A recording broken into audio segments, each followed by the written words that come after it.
ताल्लुक से मेरे और आपके आका जनाब मोहम्मद अरबी सल्लल्लाहु अलैहि वसल्लम ने इरशाद फरमाया था, 1450 साल पहले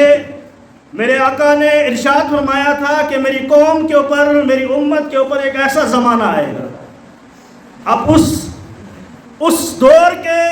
उस कौल को, उस बात को, उस फरमान मुस्तफ़ा सल्लल्लाहु अलैहि वसल्लम को आप सुने और फिर आप मुआयना करें, आप तजर्बा करें कि अल्लाह के रसूल सल्लल्लाहु अलैहि वसल्लम ने जो 1450 साल पहले इरशाद फरमाया था, वही हूबहू वही मामलात जो हैं वो इस वक्त इस दौर हाज़िर के अंदर चल रहे हैं। अल्लाह के रसूल सल्लल्लाहु अलैहि वसल्लम ने इरशाद फरमाया था कि ए मेरे सहाबा, मेरी इस उम्मत के ऊपर, मेरे इस कौम के ऊपर एक ऐसा ज़माना आएगा, एक ऐसा दौर आएगा कि जिस दौर में मेरी सुन्नत को अपनाने का जो है, मेरी सुन्नत के ऊपर चलना बहुत दुश्वार हो जाएगा, अल्लाह के दीन के ऊपर चलना बहुत मुश्किल हो जाएगा। और उस दौर के अंदर अब देखिए, अल्लाह के रसूल ने इरशाद फरमाया कि वो दौर बड़ा भयानक दौर होगा, बड़ा परेशान कुन दौर होगा। और उस दौर के अंदर जो मेरा उम्मती, इस बात को आप जहन में उतारें कि मेरे आका ने इरशाद फरमाया था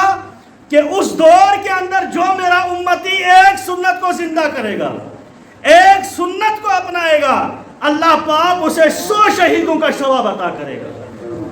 आज मैं भी और आप भी देखें कि अल्लाह के रसूल सल्लल्लाहु अलैहि वसल्लम का वो फरमान जो था, वो कौल जो था कि उस दौर के अंदर एक सुन्नत को अपनाना, मेरे आका सल्लल्लाहु अलैहि वसल्लम ने इरशाद फरमाया कि सबसे प्यारी सुन्नत जो मेरी है, अल्लाह के रसूल ने इरशाद फरमाया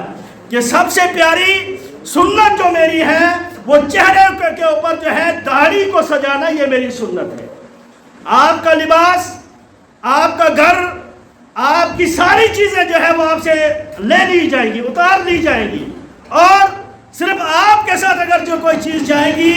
आपके चेहरे के ऊपर अगर दाढ़ी मुबारक होगी, और यह आपके साथ कब्र के अंदर भी जो है जब आपको दफन किया जाएगा, आपका लिबास जो है वो जो है उतार दिया जाएगा, आपका सब कुछ आपसे छीन लिया जाएगा, लेकिन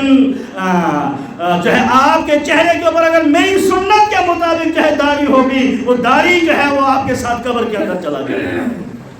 अब उस दौर को भी आपने कि मेरे आका ने इरशाद फरमाया कि जो है मेरी उम्मत जब एक सुन्नत के ऊपर अमल करेगी, उसको कितना सवाब मिलेगा? 100 शहीदों के बराबर सवाब मिलेगा। आज अगर हम सबसे प्यारी सुन्नत यानी दाढ़ी के ऊपर बात करेंगे तो हमारे चेहरों के ऊपर जो है दाढ़ी ना रखने के बराबर है। हम तो कहते हैं कि हमने दाढ़ियाँ रखी हैं, हमने जो है दाढ़ियाँ जो है सजा के रखी हैं, लेकिन अल्लाह के रसूल सल्लल्लाहु अलैहि वसल्लम ने क्या फरमाया कि मेरी सुन्नत जो दाढ़ी है वो एक मुश्त दाढ़ी है, यानी एक मुश्त जिसकी दाढ़ी है वो सुन्नत रसूल के मुताबिक है। इससे कम अगर कोई दाढ़ी है तो वो सुन्नत रसूल के मुताबिक नहीं है। अब इसको मैं भी और आप भी जायजा लगाएं कि अल्लाह के रसूल ने क्या फरमाया कि सबसे प्यारी मेरी सुन्नत जो है वो चेहरे के ऊपर जो है एक बालिश यानी एक मुट्ठी दाढ़ी रखना सुन्नत है। जिसने इसको रख लिया गोया उसने सुन्नत रसूल के ऊपर अमल कर लिया। और जिस दौर के अंदर हम चल रहे हैं वो दौर एक ऐसा भयानक दौर है कि जिसने चेहरे के ऊपर जो है दाढ़ी को सजा लिया उसे मुल्ला कहा जाता है। मेरे रसूल ने क्या फरमाया जिसके चेहरे के ऊपर दाढ़ी होगी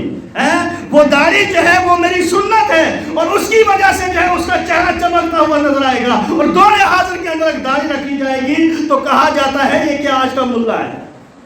यानी कि हमारा क्राइटेरिया जो लगता है कि दाढ़ी रखना जो है ये मौलवी का काम है, हमारा काम नहीं। अब गोया कि जब हम अल्लाह के रसूल ने क्या फरमाया कि वो दौर होगा जिसमें एक सुन्नत को अपनाना जो है इतना मुश्किल होगा। 100 शहीद यानी 100 आदमी जो है सामान से जो है जीरा से जो है तलवारों से निज़ों से लद होकर जो है जंग के मैदान जंग में जाएंगे। उसके बाद वो शहीद करता जो है वो जंग लड़ेंगे, उसके बाद जो है उनको शहीद किया जाएगा। 100 आदमी जो है शहीद करना कोई आसान नहीं है। और अल्लाह के रसूल ने क्या फरमाया कि एक सुन्नत को अपनाने का जो अजर दिया जाएगा वो 100 शहीदों को जितना जो है शहीद होने के बाद जो है सवाब दिया जाएगा उतना एक सुन्नत को जिंदा करने वाले को सवाब दिया जाएगा। बहरहाल जिससे हम कोसों दूर हैं کہ دین اگر ہم کسی چیز سے قریب ہیں تو وہ دنیا کے قریب ہے. یعنی اگر دنیا میں کوئی نئی چیز ایجاد ہوتی ہے، یعنی موبائل فون کی اگر ہم بات کریں گے، جب یہ ایجاد ہوا کہ اللہ کے رسول نے اس دور میں کہا تھا 1450 سال پہلے کہ ایک زمانہ آئے گا کہ باتیں لوگ جو ہے مشرق سے مغرب، جنوب سے شمال باتیں ہوا کریں گے، ہوا میں باتیں ہوا کریں گی. جب یہی فون جو ہے ایجاد ہوا تو جو پڑھے لکھے لوگ تھے انہوں نے موبائل کو جب لیا تو ان پڑھ طبقہ جو تھا جسے